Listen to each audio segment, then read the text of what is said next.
o reverendo Ednei Reolon. Boa noite. Boa noite, obrigada Sádia. pela presença. A alegria minha estar aqui com você. Quero cumprimentar os nossos queridos amigos do programa Pessoas e falar que para mim é uma satisfação, né, poder participar, interagir e ocupar um pouco o tempo dessas pessoas que certamente é um tempo valioso, falando de coisa importante. Bom estar com vocês aqui. Que bom. A gente agradece muito a sua presença e participação aqui sempre. Reverendo Ednei, falando um pouquinho, né, dessa concepção de espiritualidade, né? Vamos entrar dentro desse contexto. Pensando que há muitos e muitos anos atrás, né, as pessoas tinham a religião, né, e as igrejas como centros, inclusive, de comunhão, quase que de lazer, né, por assim dizer, onde elas iam para encontrar outras pessoas, até falta de alternativa mesmo, de lugares para ir, de coisas para fazer.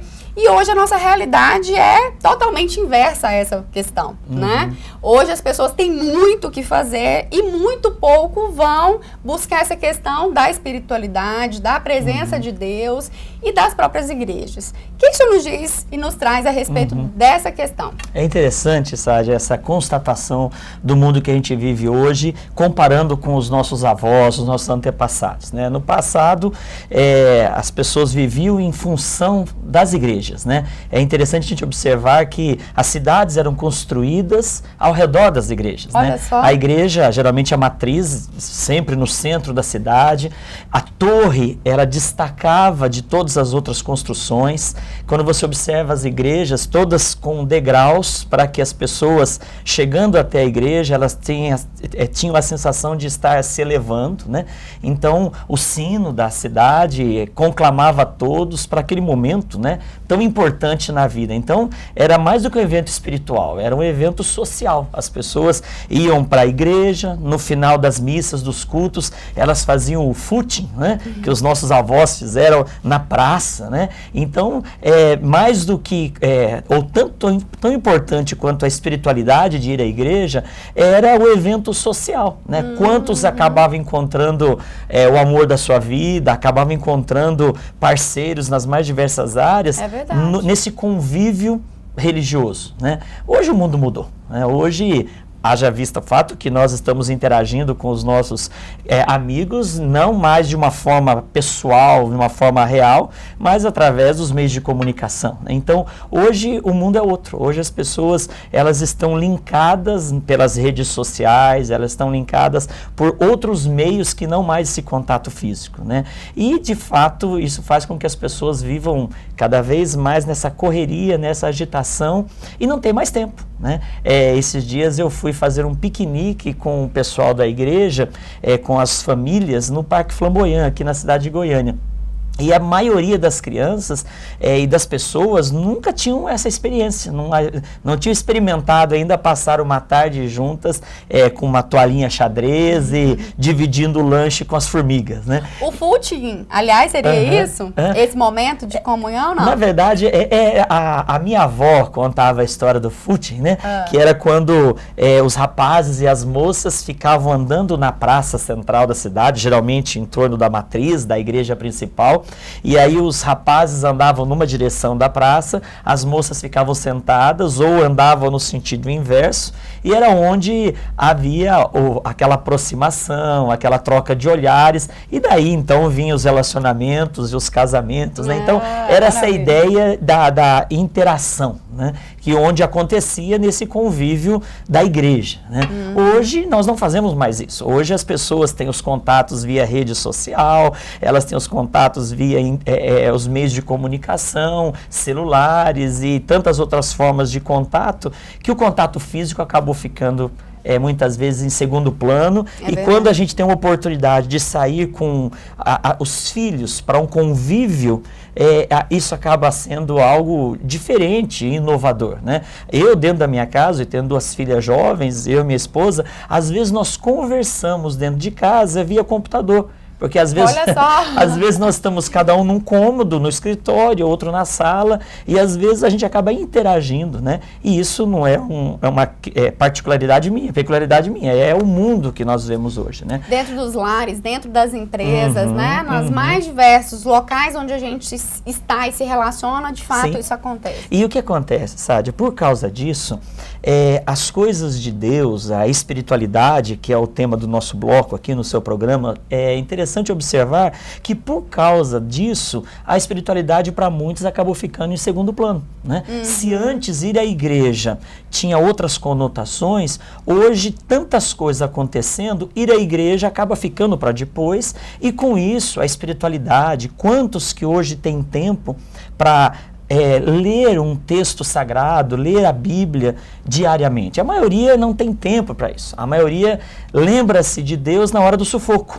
E aí a hora que as coisas, como eu costumo brincar, né? Quando o circo está pegando fogo, que as pessoas lembram que tem alguém a quem recorrer, que é Deus, né? E de fato, nós precisamos conseguir compensar isso e criar alternativas, né? E quando eu penso nessa questão de criar alternativas, eu me lembro de um texto muito conhecido da Palavra de Deus que conta sobre o nascimento do Senhor Jesus. É um texto muito lembrado na época de Natal, nos presépios que nós vemos nas lojas, nas vitrines. É muito comum aquela figura do presépio. E o presépio mostra que o Senhor Jesus, quando nasceu, a sua mãe Maria e o seu pai José não tinham onde colocá-lo. O Evangelho de Lucas, no capítulo 2, nos diz que era uma época de recenseamento. Ou seja, a população estava em movimento, cada um voltando para a sua cidade de origem para se recadastrar no censo que o Império Romano tinha. Já existia isso, então? Já existia.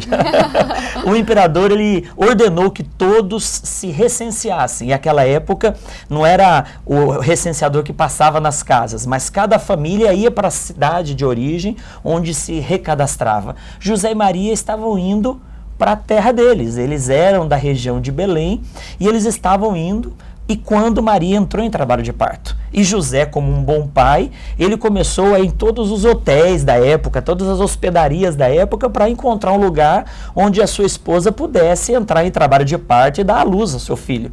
Mas o fato, a Bíblia nos relata que todas as hospedarias estavam ocupadas, porque era um tempo de viagem, era um tempo de muita gente se locomovendo.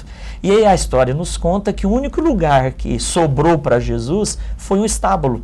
Então José, naquele sufoco, ele acabou encontrando um quartinho, um estábulo, quem sabe uma gruta. Nós não temos como precisar o local, mas a Bíblia fala que foi no lugar onde os animais estavam alojados. E aí então, o primeiro berço de Jesus foi uma manjedoura. Quando a gente pensa nessa figura da manjedoura, o que era a manjedoura? Era o lugar onde se colocava alimento, o capim, o feno, para o animal. Então, José ele improvisou um berço para o seu recém-nascido no lugar onde se colocava comida para os animais. E esse texto, Sádia, ele é tão significativo para nós hoje, porque o que esse texto mostra? Que mesmo quando não há lugar para Jesus, isso não impede que ele nasça e ele nos abençoe, né? Hoje, os nossos queridos espectadores, os nossos amigos, certamente, todos nós vivemos uma vida muito agitada. É como se na hospedaria do nosso coração, ela estivesse hoje ocupada com muitas coisas. É trabalho, é a formação acadêmica, é um curso de pós-graduação, é a necessidade de nós cuidarmos dos nossos familiares, nós pagarmos as nossas contas, corremos atrás de uma boa saúde. Então, é como se o nosso coração fosse um hotel.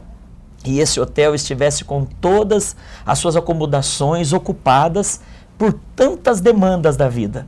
Mas ainda assim, houve um lugar para Jesus nascer. Jesus nasceu, ainda que no estábulo. Eu costumo dizer que se nós dermos uma brechinha para Deus, será suficiente para Ele fazer uma grande transformação na nossa vida. Eu estou falando com pessoas que certamente têm uma vida extremamente ocupada, extremamente agitada e que não tem tempo para muitas coisas. É interessante observar, Sádia, que eu sou muito convidado para fazer visitas em ofícios fúnebres, né? Famílias enlutadas, em momentos de perda de entes queridos. Às vezes nós estamos ali junto, orando e tentando trazer o conforto da palavra de Deus para aquelas pessoas que perderam seus entes queridos. E geralmente, uma coisa que eu percebo, se você vai num ofício fúnebre, se você vai num velório, quantas pessoas estão ali para se despedir dos seus queridos? Pessoas que não tinham tempo, que não tinham agenda, mas na hora da morte, elas encontram tempo. Ou então alguém que fica doente e não tinha tempo para nada, mas pela falta de saúde, ele teve de parar no hospital ou numa clínica médica. Então, muitas vezes, nós estamos ocupando o nosso tempo, não os com nossos aquilo, espaços. não com aquilo que é o mais importante.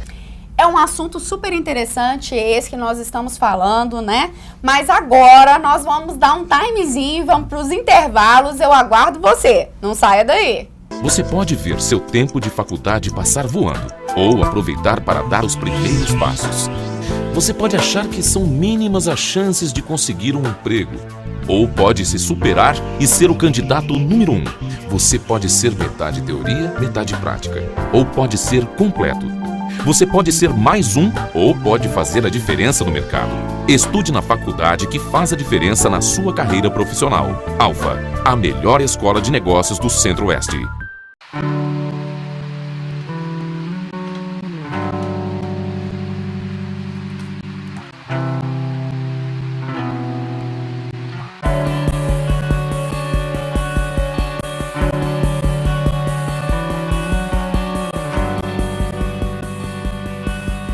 Agora em Goiânia, Capital Mídias. Acesse nosso site e confira as novidades. capitalmídias.com.br. Então, dando continuidade, né? Esse tema super interessante que a gente está falando de questões de espiritualidade, né? Reverendo Ednei, o que o senhor pode nos trazer acerca dessa questão de Jesus, né? O senhor estava falando que Jesus nasceu numa manjedoura, né? Em Belém, numa manjedoura, onde os animais, no local, né, onde os animais comiam. Isso tem algum significado, né? Tem um porquê disso ter acontecido ou foi ao acaso? É interessante, Sádia, que para Deus não existe acaso. Eu imagino que não. Deus, ele está no controle do universo e tudo tem um propósito. Até existe um filme, uma série que passou algum tempo chamado Efeito Borboleta, e existe um adágio popular que diz que o bater das asas de uma borboleta deste lado do mundo pode provocar um furacão do outro lado do mundo. Então as coisas de Deus estão controladas de tal forma que nada acontece que não tenha um propósito. A história de Jesus eu contei desse jeito e é um fato, mas por que uma manjedoura? A manjedoura é o lugar do alimento do animal. Por que Belém? Existiam profecias no Antigo Testamento falando que o Messias nasceria em Belém, porque ele era da descendência de Davi. Mas a palavra Belém, no original, na língua hebraica, é Bet-Elém, que quer dizer casa do pão, ou casa do padeiro. Olha que curioso, né? Jesus nasceu e foi colocado num lugar onde se alimentam os animais, numa cidade que o nome significa Casa do Pão. Por que disso? Porque Deus queria nos ensinar que Jesus é o pão da vida. Ele disse que ele era o verdadeiro alimento. E aí, queridos espectadores, queridos amigos, a palavra do Senhor, então, ela nos deixa clara a ideia de que no mundo que a gente vive, o verdadeiro alimento, o alimento da nossa alma, o sustento da nossa vida, não é o dinheiro, não são as realizações pessoais ou profissionais, em que pese o fato de tudo isso ser necessário, mas imprescindível para a vida. É aquele que nasceu numa manjedoura, que serviu de alimento não só para um lugar para animais, mas que servia de alimento para todos nós, que é a palavra de Deus através de Jesus Cristo. Então, o grande ensinamento é que o que sacia a nossa fome existencial é Jesus Cristo, que nasceu numa cidade cujo nome quer dizer Casa do Pão, nasceu numa manjedoura, foi colocado numa manjedoura, que quer dizer o lugar do alimento dos animais. Então, essa é a mensagem para nós. No mundo que a gente vive hoje, precisamos recorrer ao verdadeiro pão. E este pão é Jesus Cristo. Muito bom. Muito bom falar sobre Jesus aqui, falar de espiritualidade aqui, levar, né, esse tema tão importante para você que está aí do outro lado. Reverendo Ednei, mais uma vez, muito obrigada pela sua presença e participação. Obrigado. A minha presença aqui é bênção de Deus para a minha vida, para cada um de nós, e que nós sejamos alimentados e sustentados por Jesus, que Ele é a razão da nossa vida. Amém. É isso aí. Programa Pessoas, falando de pessoas nas mais diversas esferas, nos mais diversos contextos e âmbitos. Nós estivemos aqui hoje falando com a doutora Mirela Neri, que estava falando bastante a respeito do universo de RH. Conversamos também com a doutora Aline Sancho, dermatologista, que trouxe várias dicas nesse contexto pra gente. E agora falamos também de espiritualidade junto ao reverendo Ednei Reolon. Muito obrigada por sua presença e participação. Conto com você aqui todas as terças, às 22 horas. Bye, bye!